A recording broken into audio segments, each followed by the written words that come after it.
te disposes pour Dieu, Dieu te prend en charge, Dieu s'occupe de toi, Dieu entre dans ton combat et Dieu te donne la délivrance. Papa, il y a la place ici, te donne la délivrance devant les situations que tu peux rencontrer dans la semaine. Donc, tel que nous sommes là, nous sommes dans la présence de Dieu. Et la Bible dit, là où 2 ou 3 sont réunis au nom de Jésus, le Seigneur est là. Nous aurons quelques chaises dans la semaine. On devrait faire ça déjà, mais on avait oublié. Et le dimanche prochain, il n'y aura pas de problème pour s'asseoir. Nous sommes déjà vers la fin du culte. On ne va pas traîner. Sinon, tu peux venir t'asseoir ici. Il n'y a pas de problème. J'étais en train de dire que lorsque nous nous disposons pour Dieu, Dieu entre dans nos combats.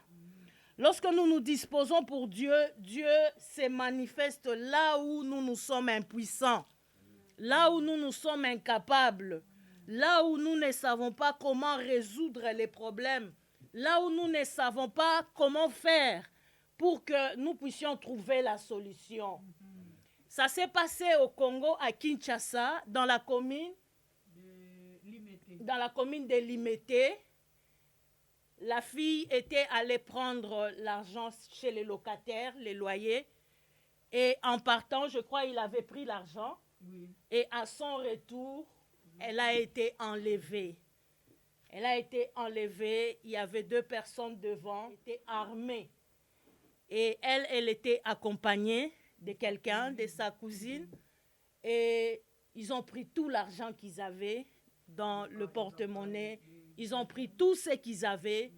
Et si maman n'était pas sortie de la maison pour venir à l'église, à ce moment ici, on allait raconter d'autres histoires. Alléluia. Amen. Mais Dieu avait vu, elle était sortie, elle a appelé, elle a tourné, elle a marché. Pendant qu'elle marchait là, elle ne savait pas que c'était le combat qu'elle était en train de triompher. Amen. Alléluia. Amen. Elle a tourné, elle a cherché les quartiers, elle a cherché l'avenue, elle a tourné. Elle n'a pas trouvé, elle est retournée à la maison. On a parlé au téléphone, elle était très inquiète de ne pas être parmi nous. Pendant que les autres, on les appelle à venir à l'église, pas aujourd'hui, mais d'habitude, ils viennent difficilement. Ils croient qu'ils viennent pour le pasteur, ils croient qu'ils viennent peut-être pour faire le protocole, pour chanter, pour faire ceci, cela. Et pourtant, nous les faisons pour nous-mêmes. Amen. Parce que nous ne savons pas ce qui peut nous arriver dans la semaine. Lorsque nous nous sacrifions pour Dieu, Dieu entre dans nos combats. Amen. Lorsque nous nous donnons pour Dieu, Dieu nous défend. Lorsque nous nous sacrifions pour les choses de Dieu, Dieu nous ouvre aussi les portes. Et pendant que la maman est rentrée à la maison, elle s'inquiétait de ne pas être à l'église. Là-bas, le soir, les choses se sont passées au Congo. Pas ici, mais en Afrique. C'est sa dernière fille, Laurette, elle a été enlevée.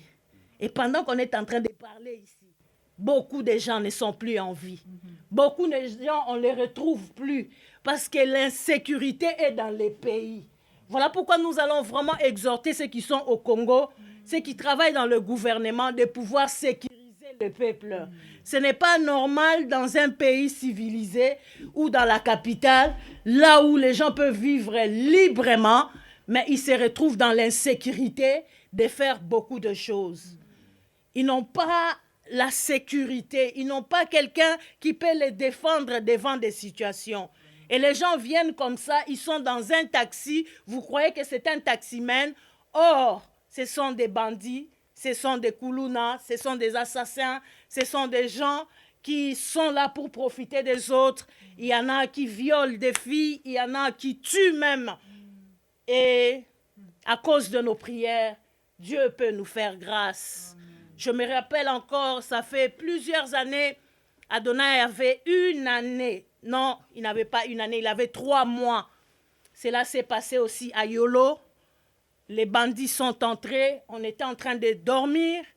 Ils ont cassé la porte, ils sont entrés dans la chambre là où j'étais. Ils ont dit, ils vont prendre l'enfant, ils vont le tuer. On doit donner tout ce que nous avons. Et ils sont entrés dans la maison. La première chose qu'ils ont ciblée, c'était l'enfant. Alléluia. Amen. L'ennemi cherche quelque chose de valeur pour nous faire mal, pour nous faire tomber, pour nous amener à la défaillance. Ils ont pris l'enfant en main, ils ont dit, si l'argent ne sort pas, on les tue. Il avait 3 mois. Et ils étaient armés, ils étaient plus de 5 dans la maison. Ils ont secoué toutes les choses, ils ont saccagé tout, ils ont pris tout l'argent qu'on avait. À cette époque-là, on avait un bus Mazda 303, je crois. 303 ou 323. 323 qui avait la forme des Yas et qui faisait les transports. Et tout l'argent qu'on avait de versement, tout l'argent qu'on avait à la maison, on les a donnés. Heureusement, ils n'ont pas pris la clé de la voiture, ils n'ont pas pris les bus parce que c'était leur véhicule. Mais à cette époque-là, nous, on avait la voiture dans la parcelle et ils n'ont pas touché à la voiture, mais apparemment, ils avaient troué les pneus. Ils ont pris l'argent, ils ont pris les réchauds, ils ont pris beaucoup de choses. Ils sont partis et ils ont jeté l'enfant. Alléluia. Amen. Ils sont partis. Et l'enfant pleurait très fort parce qu'il avait un problème, moi je ne savais pas. Il avait le problème au ventre. Mais moi je ne savais pas comment faire pour calmer ces douleurs-là. Alors je faisais tout, je le mettais comme ça pour qu'il dort. Et comme je n'avais pas quelqu'un qui pouvait me dire comment il faut faire avec les enfants, c'était mon premier fils. Alors je m'embrouillais comme ça, comme une femme qui n'a pas quelqu'un qui pouvait l'encadrer parce que maman était en Europe et je vivais loin d'elle. Alléluia. Amen. Et je me débrouillais comme ça jusqu'à, je crois, à 6 mois, il pleurait et après, il n'avait plus de douleur. Il a grandi normalement. Amen. Amen. Donc, c'était pour vous dire que quand vous avez Dieu, Dieu peut vous délivrer des circonstances que vous ne vous entendez pas. Amen. Des circonstances que vous n'avez pas imaginé, que vous n'avez pas pensé, que vous n'avez pas calculé. Il y a des gens, ils sortent comme ça, il a tout un programme. Lorsqu'il sort, il ne revient pas à la maison. Voilà pourquoi, bien-aimés dans le Seigneur, quand on nous demande d'être un jour seulement dans la présence de Dieu, sacrifions-nous. Dis-toi que je l'ai fait pour moi. Dis-toi que je le fais peut-être pour mon frère qui peut peut-être avoir un problème au courant de la semaine. Mais à cause de ma prière, il sera délivré. Parce que ce que moi je fais, je le fais pour moi et pour tous ceux qui sont tout autour de moi. Alléluia. Et c'était à peu près le message que j'avais pour apporter à tout un chacun de nous cet après-midi. Je bénis Dieu déjà pour tous ces témoignages et pour tout ce que Dieu est en train de faire parmi nous. Il est en train d'accomplir. Pendant que nous ne voyons pas, Dieu fait des grandes choses. Il y a beaucoup de gens qui sont morts par la maladie, beaucoup aussi par les virus. Mais moi et toi, Dieu nous a épargnés, il nous a délivrés, il nous a tirés du danger. Et nous sommes là cet après-midi pour célébrer et glorifier son nom. Je voulais cet après-midi parler de quelques personnages de la Bible, mais je veux juste donner le verset et nous allons lire à la maison parce que nous n'avons pas assez de temps. Nous pouvons prendre Genèse 22, à partir de verset 1er jusqu'au 14. Nous pouvons prendre Lamentation de Jérémie, 22, le verset 1er jusqu'à 14. Lamentation de Jérémie 3, 25 à 26. Daniel 3, 6, 13, 20, 25, 26. Ce sont des versets où carrément vous lisez Daniel 3 en entièreté. Daniel 3 combien? Daniel 3, 6, 13, 20, 25, 26. On nous parle de 3 personnages, Méchach, Shadrach, Abed-Nego, et de la fournaise ardente, la façon dont ils ont refusé de se prosterner devant la statue d'or qu'avait élevée le roi Nebuchadnezzar. Amen. Amen. Tu peux encore ajouter, toujours dans le verset, Psaume 40, le verset 5. Bien-aimés dans le Seigneur, le temps que nous sommes en train de vivre, le temps que nous sommes en train de passer, comme je le disais, ce sont des temps difficiles. La Bible nous dit qu'il y aura des temps difficiles. Nous avons été déjà prévenus qu'il y aura des temps difficiles. Mais cet après-midi, j'aimerais dire à quelqu'un que nous devons garder la foi malgré les circonstances que nous rencontrons. Dans la Bible, quand nous lisons, nous allons voir tous ces personnages. Il y a Abraham, il y a Joseph, que j'ai énuméré cet après-midi, Daniel. Et si vous allez encore plus loin, Jésus et les apôtres, ils ont traversé aussi des moments de preuve. Mais dans l'épreuve, nous devons avoir confiance en Dieu. Comment saurons-nous que nous avons confiance en Dieu? C'est lorsque nous mettons la parole de Dieu en exécution. Amen. Amen. Quand vous regardez Abraham, il a traversé plusieurs sortes d'épreuves. Dieu a commencé d'abord par lui demander de quitter la maison de son père. Il ne savait pas où il allait, mais il devait quitter. Il ne savait pas comment sera son parcours, mais il devait partir. Oh, est-ce que quelqu'un est avec moi? Amen.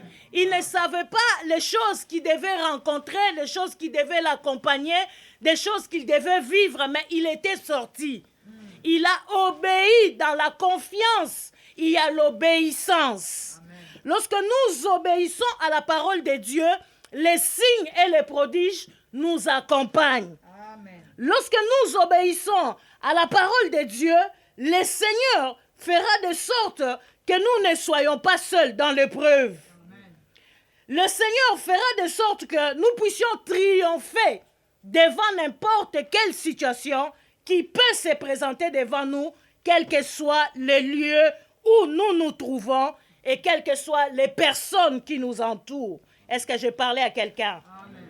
Dieu est celui qui collabore avec nous lorsque nous restons dans les directives et dans les instructions qu'il nous donne au travers de sa parole. L'épreuve apporte le changement dans la vie d'une personne. L'épreuve apporte les résolutions ou l'accomplissement de la promesse de Dieu dans la vie d'une personne. Dieu a demandé à Abraham de quitter, de se séparer de membres de sa famille. Et il a pris sa femme, il était accompagné de son neveu. Nous connaissons l'histoire, nous pouvons lire ça encore à la maison à partir de Genèse 12.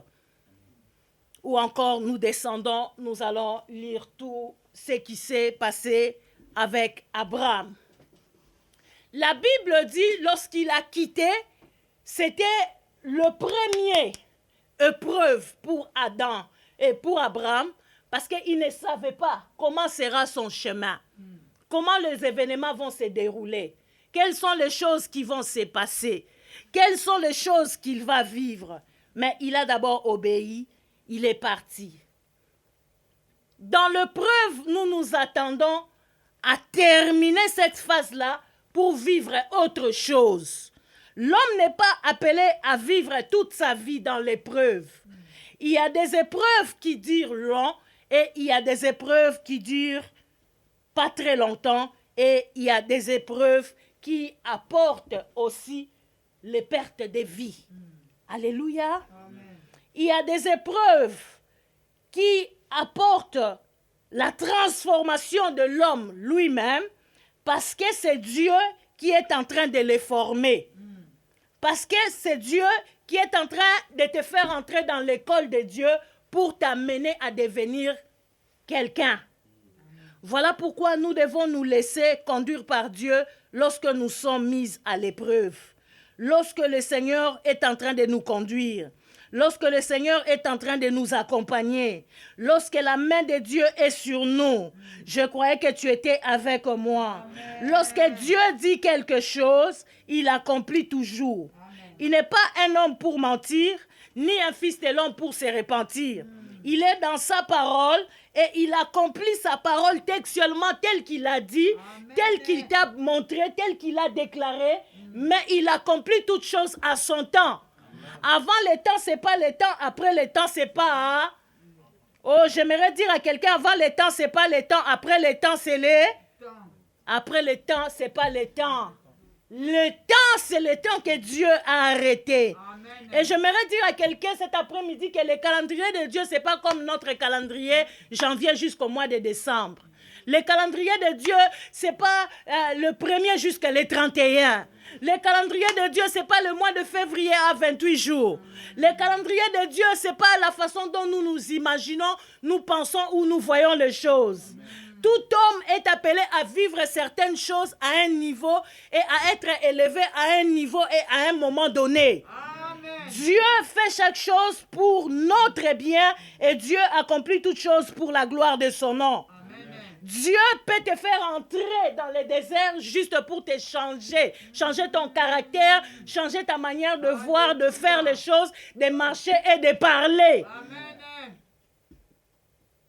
Des fois, si tu ne me connais pas très bien, tu me trouveras un peu bizarre. Parce que même mes enfants à la maison savent. Des fois, Grady me dit même, maman, tu ne sors pas, pourquoi? Il faut sortir. Mais il y a des fois où je ne sais pas expliquer ce qui se passe avec mon corps. Alléluia. Des fois, tu veux sortir, tu entends l'Esprit de Dieu te dit, ne sors pas. Il y a un danger dehors. Des fois, l'Esprit de Dieu te dit, ne touche pas la voiture. C'est l'école de Dieu. Il y a des gens qui n'écoutent pas la voix de Dieu. Quand Dieu t'interdit quelque chose, il faut obéir. Et beaucoup n'entendent pas la voix de Dieu parce qu'ils ne marchent pas avec Dieu. Oh, comment? Ça, c'est encore une autre chose. Il y a quelqu'un qui m'a posé la question, il a dit, vous parlez toujours, Dieu m'a dit. Comment Dieu parle même? Tu ne peux pas comprendre comment Dieu parle parce que tu n'es pas avec, Tu n'es pas avec Dieu. Si tu es avec Dieu, tu comprendras comment Dieu parle. Si tu es marié, tu comprendras ce que ton mari aime. Tu comprendras ce que ta femme aime. Tu comprendras ce que tes enfants aiment. Ce que vous n'aimez pas, vous les comprendrez vous-même. Quand tu te mets en colère, ton mari sait que ma femme est en colère. Quand le mari se met en colère, la femme sait que mon mari n'a pas apprécié ce que je viens de faire. C'est comme ça, le langage de Dieu aussi. Oh, je croyais que tu allais acclamer pour Dieu. Quand tu es avec Dieu, Dieu parle. Et j'aimerais dire à quelqu'un cet après-midi que Dieu continue à parler. Amen. Mais il faut comprendre la façon dont Dieu est en train de te parler. Parce que Dieu parle à une personne d'une manière ou d'une autre. Mais nous ne faisons pas attention. Et nous ne comprenons pas le langage de Dieu parce que nous disons, c'est d'abord moi et Dieu après. Mais lorsque Dieu parle, tu comprendras que ça, c'est Dieu qui est en train de me parler. Des fois, Dieu peut te parler au travers d'un frère. Dieu peut te parler au travers d'une sœur. Dieu peut te parler au travers d'une prédication écoutée. Dieu peut te parler au travers même des gens qui collaborent avec toi.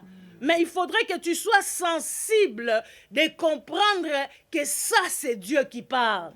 Vous savez, lorsque le roi Nebuchadnezzar a vu ce qui s'est passé avec les 3 compagnons de Daniel, il a dit, à partir d'aujourd'hui, nous prierons.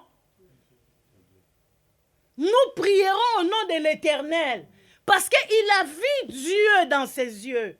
Mais il y a beaucoup de gens qui vivent la main de Dieu, qui voient les miracles, qui voient les prodiges, mais qui continuent à être un pas dans le Seigneur, un pas dans le monde. Il croit en Dieu, il veut prier, mais son corps ne le permet pas à être à l'église, à faire l'œuvre de Dieu, à s'engager à temps plein, à faire quelque chose pour la gloire de Dieu. Les gens voient les miracles. Les gens voient tout ce que Dieu fait pour eux. Dormir, se réveiller, c'est la grâce de Dieu. C'est quelque chose que tu n'as pas demandé. C'est quelque chose que tu n'as pas mérité. Mais Dieu t'a accordé cela.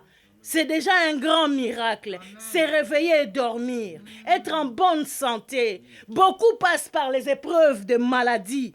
La maladie peut être aussi une épreuve pour toi. Nous avons vu aussi dans la Bible plusieurs personnes qui se sont retrouvées malades à l'exemple de paralytique aussi de Bethesda, qui était infirme. Il a passé 38 ans. L'épreuve peut durer, comme je dirais tout à l'heure. Mais c'est Dieu qui doit te faire sortir de cette épreuve. Amen. Il y a certaines épreuves qui sont causées par nous-mêmes, par manque de foi, par manque d'obéissance et par distraction. Nous entrons dans certaines choses qui font que la promesse de Dieu tarde. Nous faisons certaines choses qui font que nous arrêtons la main de Dieu dans notre vie. Et nous ne voyons pas l'accomplissement de la parole de Dieu parce que nous ne faisons pas les choses telles que le Seigneur nous a demandé. Regardez les enfants d'Israël à la traversée pendant 40 ans. 40 ans, nuit et jour, pour arriver à Canaan. Et la Bible dit, ce ne sont pas ceux-là qui sont sortis, qui sont entrés en Canaan. Pourquoi? Parce qu'ils avaient la désobéissance, parce qu'ils ont traîné, parce qu'ils n'étaient pas assidus, ils n'étaient pas deux pieds dans les seigneurs. Ils étaient, tantôt ils font ceci, ils vont construire des veaux d'or, tantôt ils vont murmurer, tantôt ils vont faire ceci, tantôt ils vont réclamer. Et toutes ces choses-là faisaient tarder l'accomplissement des promesses de Dieu. Lorsque Dieu nous promet quelque chose, nous devons avoir la confiance. Dis à quelqu'un la confiance. La confiance dans les épreuves. La confiance, quelle que soit la longueur de temps. La confiance, bien-aimé, fait que nous ne puissions pas nous bouger par rapport à notre foi. Cet après-midi, je ne serai pas long, je suis en train d'aller déjà vers la fin de mon message. Je voulais dire, je ne sais pas ce que Dieu t'a promis. Je ne sais pas ce que Dieu a déclaré par rapport à votre famille, par rapport à votre maison. Mais je sais que chaque personne qui est là cet après-midi et tous ceux qui nous suivent de part dans le monde entier a une promesse de Dieu pour sa vie. A une promesse de Dieu pour sa vie. Et cette promesse-là s'accomplira. Mais Dieu te demande, pour faire avancer les choses, tu dois obéir à ce que Dieu te demande de faire.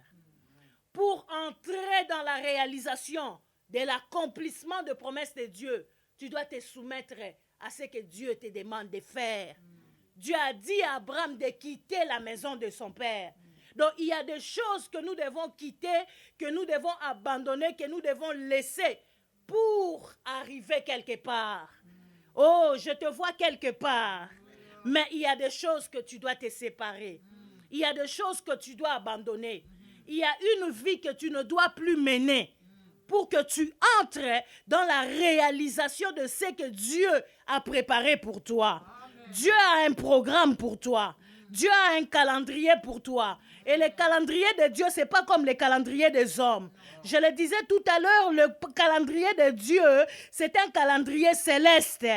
C'est quelque chose que Dieu a préparé lui-même et il sait comment il va accomplir ces choses-là au temps convenable. Mais il y a une vie que tu dois abandonner. Il y a une vie que tu dois laisser. Il y a des choses que tu dois mettre derrière toi pour que Dieu t'amène là où il est en train de t'amener.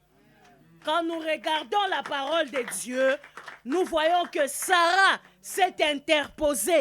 Et cela a amené jusqu'aujourd'hui la conséquence du péché. Il a poussé sa servante vers Abraham. Pendant que Dieu avait déjà donné à Abraham des promesses, qu'il fera de lui un homme grand. Et sa descendance sera bénie. Et de lui, toutes les tribus de la terre seront bénies. Mais Sarah a introduit une troisième personne dans leur union. Et ça fait que le chemin devait être tout droit, mais le chemin a eu deux directions. Dis à quelqu'un deux directions. Et aujourd'hui, nous avons Ismaël et nous connaissons la suite. Tous les Mohamed sont les descendants d'Ismaël. Hein? Tous les Mohamed. Tous les... Qui encore? Aboubakar. Diallo. Qui encore? Qui encore? Omar, Abdjouf. Hein? Oh, vous ne connaissez pas les noms? Vous avez les amis, non? Alléluia! Ce sont nos frères. Mais nous n'avons pas la même alliance. Alléluia. Amen. Nos directions se diffèrent. Et plus tard, Dieu bénit Abraham au travers de Sarah parce que Dieu avait dit qu'il bénira Sarah. Amen. Vous savez, Dieu peut dire qu'il te bénira, mais même si tu fais entrer quelque chose sur le chemin de Dieu qui n'est pas de Dieu, j'ai un mot là que je vais employer, mais j'arrive pas. Tu fais entrer les interdits. Ça peut désorienter ce que Dieu t'a promis. Ça peut désorienter ce que Dieu attend de toi.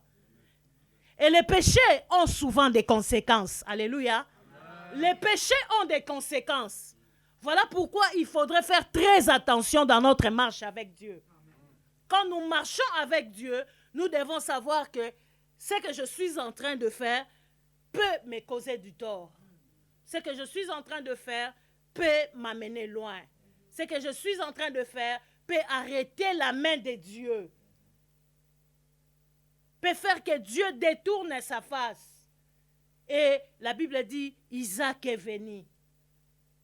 Ça, c'était la bénédiction de Dieu. Mais Dieu ne s'est pas tu. Il a amené encore Abraham dans l'épreuve. Il a amené Abraham à la montagne de Morija pour sacrifier son fils Isaac. Et la Bible dit, quand il a obéi à Dieu, Dieu s'est pourvu. Dieu a remplacé le sacrifice par un autre sacrifice. Alléluia. Dieu a remplacé le sacrifice par un autre sacrifice.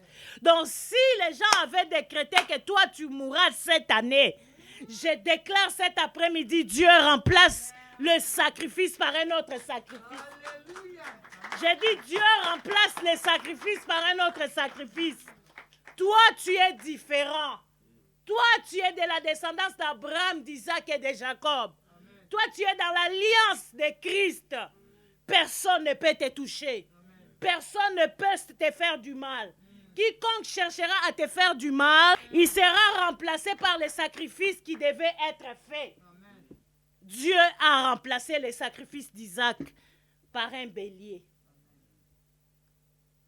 Voilà pourquoi nous devons être fidèles à Dieu. Nous devons avoir confiance en Dieu.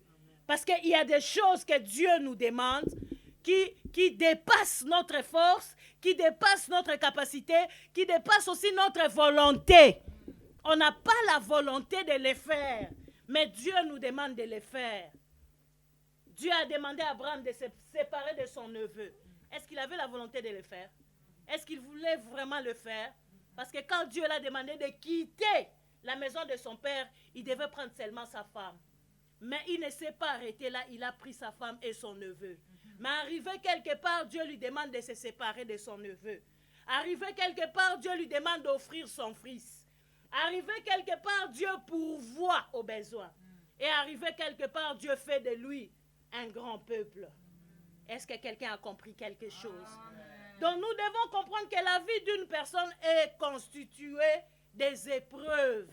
Mais les épreuves ne sont pas faites pour nous faire du mal, pour nous tuer, pour nous garder stagnantes, nous garder quelque part. Les épreuves ne sont pas faites pour que nous puissions tourner en rond, pour que nous puissions rester longtemps sur place. Mais les épreuves sont faites pour que nous puissions triompher et exceller. Nous puissions triompher et avancer. Amen. Nous puissions triompher et prospérer. Nous puissions triompher et entrer dans la gloire. Amen. Oh, je croyais que tu comprenais. Et si tu avais compris, tu n'allais pas rester les mêmes. Parce que le nombre de fois que tu pars à l'école te permet de réussir et d'augmenter. Tu augmentes dans la connaissance, dans les savoirs et tu augmentes aussi dans les études. Tu passes de première en deuxième, de deuxième en troisième, de troisième en quatrième, cinquième, sixième et tu continues à monter. Arrivé à un moment donné, tu n'as plus besoin d'aller à l'école, mais tu as besoin de pouvoir travailler pour obtenir de quoi manger. Pourquoi? Parce que tu as étudié, tu as fourni les efforts, tu as été formé, et après la formation, c'est le moment de la satisfaction, c'est le moment d'entrer dans la gloire, c'est le moment d'entrer dans la bénédiction. Alléluia. Laissons-nous former par Dieu, laissons-nous former par nos encadreurs, laissons-nous former à l'école, laissons-nous former dans les domaines que Dieu nous appelle pour que demain, nous devenons des professeurs, nous devenons des enseignants, que nous puissions encore encadrer, former, et nous allons comme ça, et Dieu nous amène de gloire en gloire. J'aimerais dire à quelqu'un cet après-midi, Dieu nous appelle à la hauteur. Amen. Dieu nous appelle à la grandeur. Dieu nous appelle à la persévérance. Dieu nous appelle à avoir la foi. Car la foi fera que nous puissions déplacer les situations qui sont compliquées, les situations qui sont fermées, les situations que nous ne comprenons pas. Lorsque nous avons la foi, Dieu nous accompagne avec des solutions et des résolutions. Que Dieu enlève la frustration dans ta foi. Que Dieu enlève tout ce qui te prive la gloire de Dieu. Que Dieu enlève tout ce qui t'arrête sur place. Oh, je croyais que tu disais au nom de Jésus. Que Dieu enlève tout ce qui fait que tu aies toujours la lourdeur de ne pas servir Dieu. Que Dieu enlève tout ce qui empêche que tu puisses apprendre à jouer aux instruments pour que demain tu deviennes efficace dans ton domaine. Au nom de Jésus-Christ de Nazareth, que Dieu enlève les surplaces dans votre vie. Que Dieu enlève les manques d'avancement dans votre vie. Que Dieu enlève les manques de finances dans votre vie. Que Dieu étende vos limites. Que Dieu fasse tomber vos oppresseurs. Que Dieu anéantisse tous ceux qui s'élèvent contre votre intelligence et contre votre savoir. Que Dieu ouvre les portes qui sont fermées devant vous. Oh, que Dieu fasse concourir les choses à votre bien. Oh, je croyais que tu comprenais quelque chose.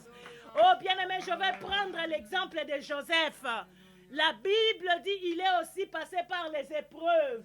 Mais les épreuves concouraient à son élévation.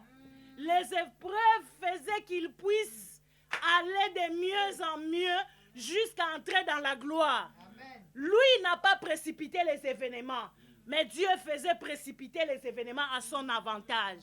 Dieu créait les circonstances pour l'amener à destination. Amen. Dieu l'a enlevé dans la maison de son père, il a quitté, il est allé voir ses frères, ils l'ont vendu, il a encore été revendu, arrivé dans la maison de Potiphar, il a été encore accusé, la vie d'épreuve. Quand tu as l'étoile de Dieu, la vie ne sera pas facile. Amen. Tu rencontreras des réalités que toi-même tu ne comprendras pas.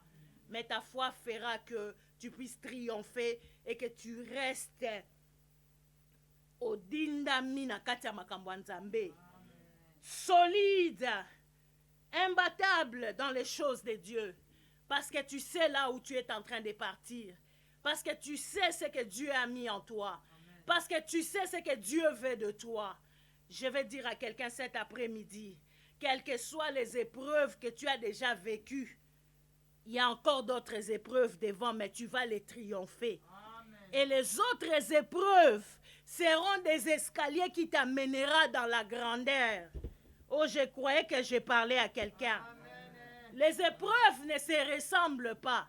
Il y a des épreuves qui sont juste des tests. Oh, est-ce que je parle à quelqu'un? Il y a des épreuves qui sont juste des tests. Et lorsque tu gagnes, tu avances. Lorsque tu échoues, tu tombes.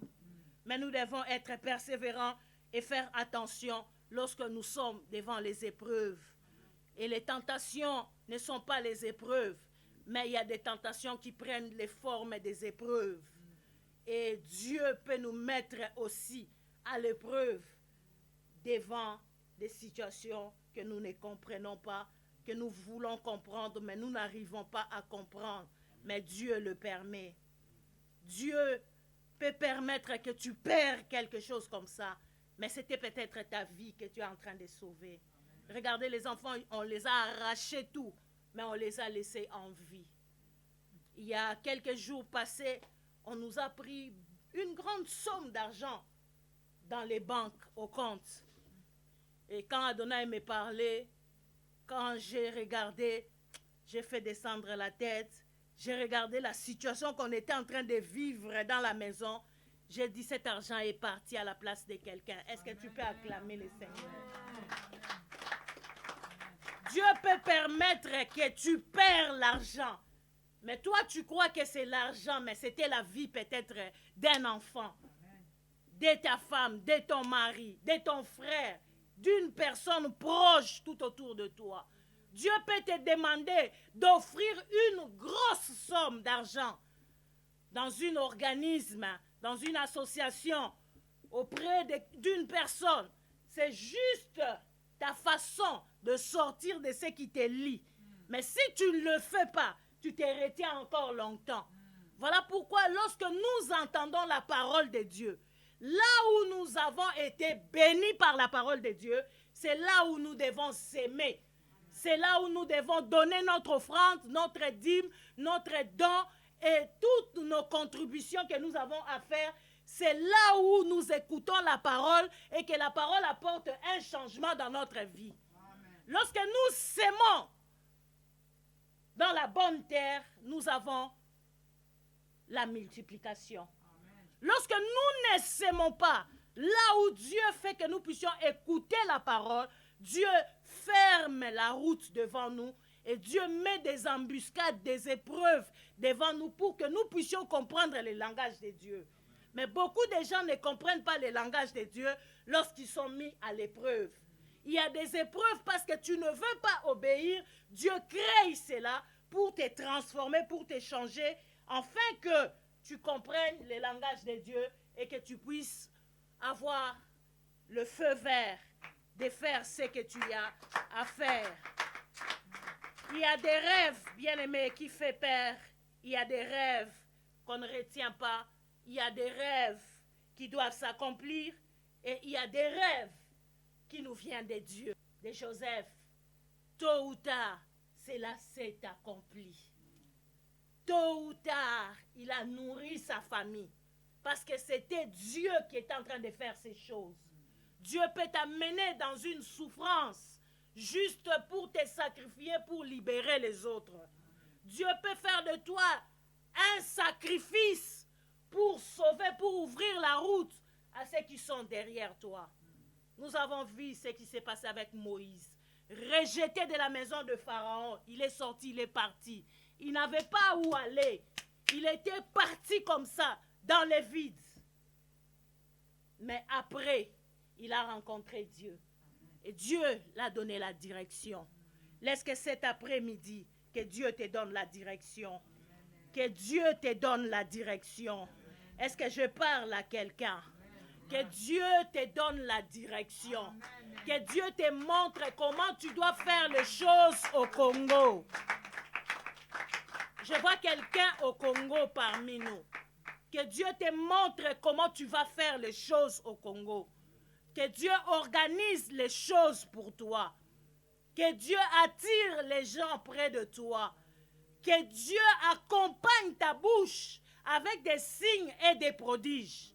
Comme il a fait pour Moïse. Il a dit, je vais t'accompagner et je serai avec toi. Amen. Et la Bible dit, Dieu a accompagné Moïse devant le peuple d'Israël et devant Pharaon. Ils ont vu tous les signes que réellement Dieu était avec lui et c'est Dieu qui parlait en lui. Et les signes et les prodiges ont accompagné Moïse.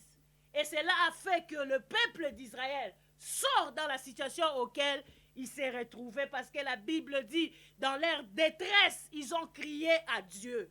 Dieu ne peut pas t'envoyer quelque part. Dieu ne peut pas t'envoyer dans un milieu. Dieu ne peut pas t'envoyer dans une famille s'il n'a pas mis quelque chose en toi. S'il n'a pas mis sa sémence en toi. S'il n'a pas donné le feu vert. S'il ne t'a pas donné l'autorisation de faire ce que tu dois faire. Voilà pourquoi je vais dire à quelqu'un cet après-midi que Dieu organise les choses pour toi. qu'il arrange les plans pour toi et qu'il attire les gens près de toi, afin que tout ce que tu vas entreprendre, que ça puisse réussir et que ça puisse apporter des bons résultats. Et que tu sois la tête et non la queue. Et que tu sois en haut et jamais en bas. Que le Seigneur fasse concourir les situations, les circonstances à ta faveur. Que le Seigneur mette le chemin devant toi. Et que tes ennemis deviennent tes marchepieds.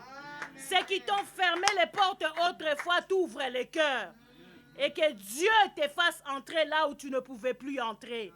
Et que Dieu t'accorde son salut et la force de faire les choses que tu n'arrivais pas à faire. Qu'il te relève dans la maladie, qu'il te relève dans la honte, qu'il te relève dans l'humiliation, qu'il te relève dans les dettes, qu'il te relève dans les situations qui t'accablent, les situations qui sont fermées, les choses que tu ne comprends pas, les choses qui se répètent, les choses qui s'aggravent, que le Seigneur aplanisse les montagnes. Est-ce que nous pouvons nous lever devant la présence de Dieu? Je vais demander à Papa Trésor de nous donner un chant qui va nous amener encore dans la présence de Dieu et que le Seigneur débloque les choses qui sont fermées devant nous. Que le Seigneur débloque les situations qui sont fermées devant nous.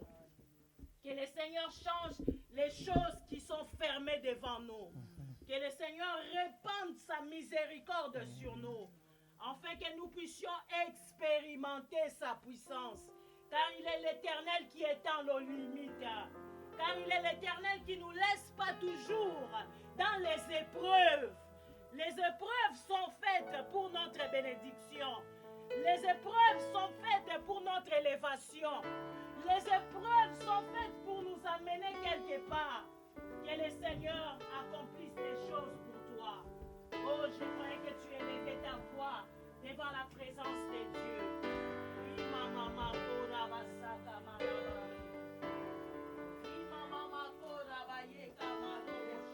Ta présence en moi devienne réelle. Que ta présence en moi devienne palpable. Je veux une autre dimension de toi. Que ta présence en moi devienne réelle. Que ta présence en moi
quand tu es là, les maladies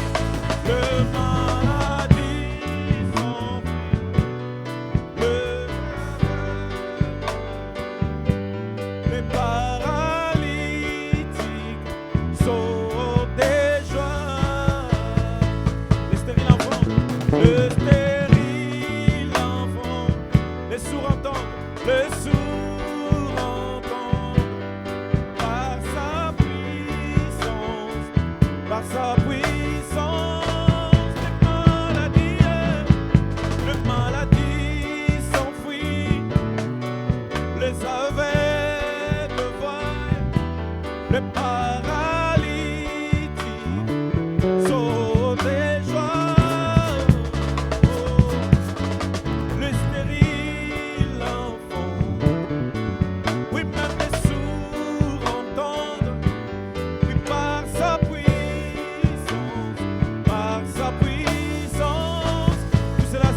Saint-Esprit est là.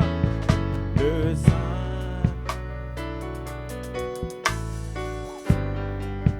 Oui, le Saint-Esprit est là.